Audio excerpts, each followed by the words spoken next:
നമസ്കാരം.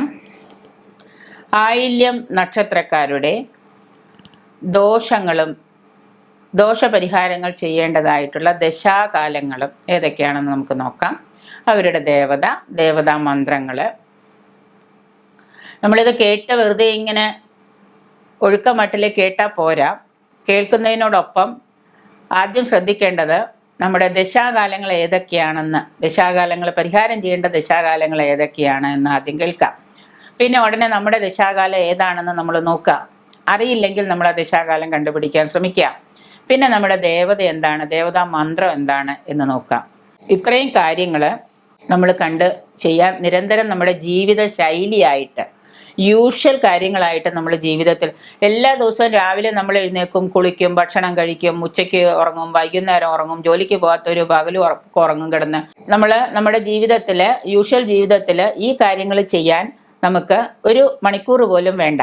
ഒരു ദേവതാ മന്ത്രം നമ്മൾ പഠിച്ച് തെറ്റുകൂടാതെ അത് പ്രൊനൗൺസ് ചെയ്ത് അത് മനസ്സിൽ സ്ഥാപിച്ചു കഴിഞ്ഞാൽ പിന്നെ നമുക്ക് എന്താ, ദിവസം നമുക്ക് ചെയ്യാൻ പറ്റും. എന്നും ഉച്ചയ്ക്ക് ഊണ് കഴിഞ്ഞാൽ സ്ഥിരമായിട്ട് ഉച്ചയ്ക്ക് ഒരു 15 മിനിറ്റ് ഉറങ്ങണം എന്ന് ശീലമുള്ള ആളുകളുണ്ട്. ഊണ് കഴിഞ്ഞാൽ ഒരു ഉറക്കം, അത് വളരെ നിർബന്ധമാണ്. ഒരു പരസ്യത്തിൽ കേട്ടിട്ടുണ്ട്, ഒരു കുട്ടി പറയുന്നത് അന്ന പോലെ. അങ്ങനെ ഉറങ്ങുന്ന ആളുകൾക്ക് ഇതൊരു ഒരു 15 മിനിറ്റ് ഈ ജപം ഒന്ന് എവിടെയെങ്കിലും ഇരുന്നൊരു മധ്യാഹ്ന സന്ധ്യയിൽ ഇത് ജപിക്കുന്നതിന് തെറ്റുണ്ടോ? ഇല്ല. ആർക്ക് വേണ്ടിയിട്ടാ? മറ്റാർക്കും വേണ്ടിയിട്ടല്ല, നമുക്ക് വേണ്ടിയാ. ഐ ആം ലവ് എന്ന് പറയുന്നൊരു കാര്യമുണ്ട്, സെൽഫ് ലവ്. നമുക്ക് നമ്മളെ തന്നെ സ്വയം സ്നേഹിക്കാൻ സാധിക്കണം. നമ്മളെ തന്നെ സ്നേഹിക്കാൻ സാധിക്കുമ്പോൾ നമ്മൾ എന്താണ്, നമ്മുടെ ദശ, നമ്മുടെ ദോഷം, നമ്മുടെ പരിഹാരങ്ങൾ, ഇതെല്ലാം നമുക്ക് ചെയ്യാനുള്ള ആ ഒരു ആഗ്രഹം ഉണ്ടാവും. മറ്റുള്ളവർക്ക് വേണ്ടി അല്ല നമ്മൾ ചെയ്യുന്നത്, നമുക്ക് വേണ്ടിയിട്ടാണ്. അപ്പം നമുക്ക് ആയില്യ നക്ഷത്രക്കാരുടെ ഏതൊക്കെ ദശയാണ് ദോഷപ്രദമായിട്ടുള്ളതെന്ന് നോക്കാം. ഈ ആയില്യ നക്ഷത്രക്കാർക്ക് ശുക്രദശാകാലം നിസ്സാരമല്ല. 20 വർഷമാണ് ശുക്രദശാകാലം. ചന്ദ്രദശാകാലം 10 വർഷമാണ്. ജന്മശിഷ്ടം കഴിച്ചിട്ട് പിന്നെ എത്ര കാലം കിട്ടുന്നു എന്ന് നോക്കുക നിങ്ങൾ. ചന്ദ്രദശാകാലം, പിന്നെ രാഹുർദശാകാലം. ഇത് 3 മഹാദശാകാലമാണ്. കുറച്ചു കാലം 6 വർഷം 7 വർഷമൊന്നും അല്ല, കുറച്ചധിക കാലമുള്ള ദശാകാലമാണ് ആയില്യ നക്ഷത്രക്കാർക്ക്. ഈ ആയില്യ നക്ഷത്രക്കാർ ഈ ദശാകാലങ്ങളിൽ, ശുക്രദശാകാലം, ചന്ദ്രദശാകാലം, രാഹുർദശാകാലങ്ങളിൽ നിർബന്ധമായിട്ടും ദോഷപരിഹാരങ്ങൾ ചെയ്തിട്ടുണ്ടാവണം.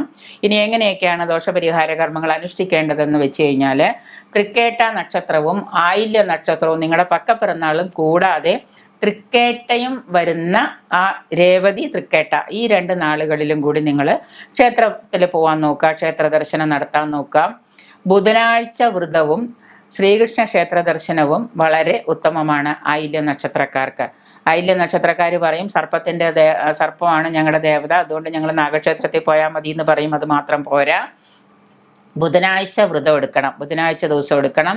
അന്നേ ദിവസം ശ്രീകൃഷ്ണ ക്ഷേത്ര ദർശനത്തിൽ പോകുന്നതും ശ്രീകൃഷ്ണൻ്റെ ക്ഷേത്രത്തിൽ പോയിട്ട് ദർശനം നടത്തുന്നതും, ഗുരുവായൂരൊക്കെ പോകാൻ താല്പര്യമുള്ള ആളുകളാണെങ്കിൽ ഒരു ബുധനാഴ്ച അങ്ങ് പോയിട്ട് അവിടെ പോയി ഭഗവാനെയൊക്കെ തൊഴുത് കുറച്ച് സമയം അവിടെയൊക്കെ ചെലവഴിച്ചിട്ട് വരിക. അപ്പം ബുധനാഴ്ചയും ശ്രീകൃഷ്ണ ക്ഷേത്ര ദർശനം നടത്തുക.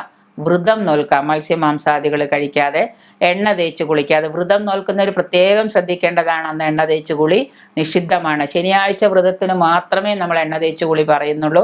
വേറെ ഒരു വ്രതത്തിനും നമുക്ക് എണ്ണ തേച്ച് കുളി പാടില്ല. അത് വളരെ നിർബന്ധമാണ്. ചിലവരൊക്കെ പറയും ഞാൻ ഇന്ന് വ്രതമാണ് പക്ഷെ എണ്ണ തേച്ച് കുളിച്ചു രാവിലെ, കാരണം എനിക്ക് എണ്ണ തേക്കാതെ പറ്റില്ല. വ്രതത്തിൻ്റെ ഒരു പോർഷനാണ് എണ്ണ തേച്ച് കുളിക്കണം, പക്ഷെ എണ്ണ തേക്കരുത്. എണ്ണ തേക്കുമ്പോൾ നമ്മുടെ വ്രതത്തിൻ്റെ ഒരു ഭാഗം, നമ്മുടെ പുണ്യം അവിടെ കുറയാണ്. അപ്പം അതുകൊണ്ട് ബുധനാഴ്ച വ്രതവും ശ്രീകൃഷ്ണ ക്ഷേത്ര ദർശനവും നമുക്ക് വളരെ ഉത്തമമാണ്. ആയില്യവും ബുധനും ചേർന്ന് വരുന്ന ദിവസം, ആയില്യം നാളാണ്, അന്ന് ബുധനാഴ്ചയാണ് എന്ന് വിചാരിക്കുക. അങ്ങനെ വരുന്ന ദിവസം നമ്മൾ പൂജകൾ നടത്തണം. പൂര നക്ഷത്രം, അത്ത നക്ഷത്രം, ചോതി, പൂരോരുട്ടാതി, ഈ നക്ഷത്രങ്ങൾ ആയില്യ നക്ഷത്രക്കാർക്ക് പ്രതികൂല നക്ഷത്രങ്ങളാണ്. പച്ച നിറവും വെള്ള നിറവുമാണ് ആയില്യ നക്ഷത്രക്കാരുടെ അനുകൂല നിറങ്ങൾ. പച്ച, വെള്ള.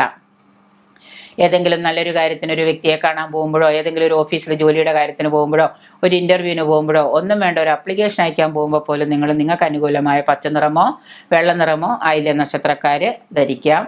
ദേവത സർപ്പമാണ് ആയില്യ നക്ഷത്രത്തിൻ്റെ. ആയില്യ നക്ഷത്രക്കാർക്ക് അതറിയായിരിക്കാം. ദേവത സർപ്പമാണ്. സർപ്പമന്ത്രം നിത്യവും ജപിക്കുന്നത് നല്ലതാണ്. പ്രത്യേകിച്ച് കാളസർപ്പയോഗമൊക്കെ ഉള്ള നക്ഷത്രക്കാരാണെങ്കിൽ, ആയില്യ നക്ഷത്രക്കാരാണെങ്കിൽ ഈ ദേവതാ മന്ത്രം, ഈ സർപ്പദേവതാ മന്ത്രം എല്ലാ ദിവസവും നിരന്തരം നിങ്ങൾ ജപിച്ചിട്ടുണ്ടാവണം നിത്യവും. ഓം സർപ്പേഭ്യോ നമ, ഓം സർപ്പേ സർപ്പേഭ്യോ നമ എന്നുള്ള ദേവതാ മന്ത്രം എല്ലാ ദിവസവും നിരന്തരം കാലത്തോ ഉച്ചയ്ക്കോ വൈകുന്നേരമൊക്കെ ആയിട്ട് നിങ്ങൾ ജപിക്കുക. ഒരു മന്ത്രം 108 എന്നതിൽ കവിഞ്ഞ് എത്ര വേണമെങ്കിലും നിങ്ങൾക്ക് കൂടുതൽ ജപിക്കാം, അത് വിരോധമില്ല. അതിന് നമ്മൾ നിഷ്ഠയൊന്നും വയ്ക്കുന്നില്ല. ഒരു പുരസ്ചരണം എന്ന പോലെയല്ല ദേവതാ മന്ത്രം പറയുന്നത്. അപ്പം അതുകൊണ്ട് ഓം സർപ്പേഭ്യോ നമ എന്ന മന്ത്രം നിങ്ങൾക്ക് 336 കുറഞ്ഞത് നിങ്ങൾ 3 നേരമായിട്ടെങ്കിലും ജപിച്ചു തീർക്കുക. ഒറ്റ പ്രാവശ്യം ജപിക്കാൻ കഴിയുന്നവർക്ക് അത് വളരെ നല്ല കാര്യമാണ്. അത് രാവിലെ ആണെങ്കിൽ അതിലും നല്ലത്. സാധിക്കുന്നില്ല എന്നുള്ളവർ വൈകിട്ടെങ്കിലും ജപിക്കാൻ നോക്കുക.